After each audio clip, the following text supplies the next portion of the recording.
What's up, guys? Welcome back to our hybrid video and PDF series. In a moment, we're going to go over the training protocol for week 3. If you have not watched week 1 and week 2, which are in the comments down below, week 1 we established a foundational strength testing system so you can get a baseline measurement on your 3 to 5 rep maxes on very simple low variation movement patterns, which is going to provide the framework for the rest of this entire program. Week 2, we went over creating good stabilization and endurance, the capacity to control and regulate those movements and postures. So make sure, again, you go back and you watch week 1 and week 2 before we get into week 3. In this 12-week system, we're going to help you guys understand how to maximize your strength and muscle gains, improve your physique and your athleticism, while maintaining the longevity and health of your joints and keeping your nervous system highly adaptive. So we maintain good balance, and this is something that we can do for the rest of our lives. Let's get into it. So week 3, after week 1, which is strength testing, and week 2, which is stabilization and endurance, now it's time to build some muscle. This big word, hypertrophy, is a really big fancy word for maximizing muscle gain. In the previous videos, I also mentioned there are 2 different types of hypertrophy. There's sarcoplasmic hypertrophy. Sarcoplasm is basically the fluid that's around the cells that bring in nutrition and oxygen and blood flow and all that other stuff.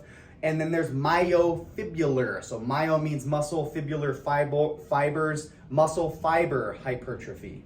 In this block, we're focusing on a mixture of both. So we're working within a rep range that's relatively low, 6 to 8, but we are manipulating the tempo or the speed of these movements so you have a lot of time under tension, which can basically replicate doing higher rep ranges, but with a greater intensity at lower rep ranges. So time under tension, pretty self-explanatory. How long is the desired muscle group under tension or doing work? We're gonna manipulate that in the tempo this week, which will help us improve our ability to create mechanical tension. Now, there is a balancing effect that happens here.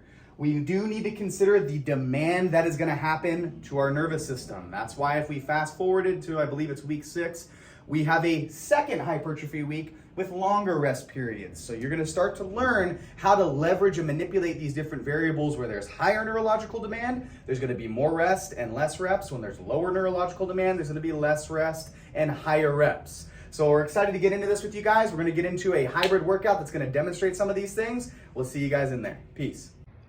What's up, guys? We're heading out on the gym floor to give you some examples of week 3 in hybrid. That is hypertrophy week with low rest, where we're focusing on building muscle size and density. Keep in mind, these are just some simple example techniques for the program. There is a myriad of different ways that you can stimulate these movement patterns and get the desired outcome. I'll see you guys on the floor. Peace.